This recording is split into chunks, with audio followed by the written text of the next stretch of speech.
Here's how to fix the Discord API error. First, check your internet connection.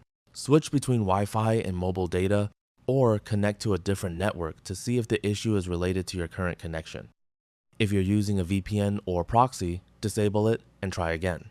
VPNs can interfere with Discord's connection to its servers and may trigger API errors.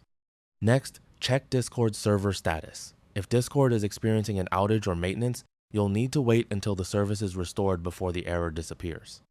Another quick fix is to log out of your Discord account, then sign back in.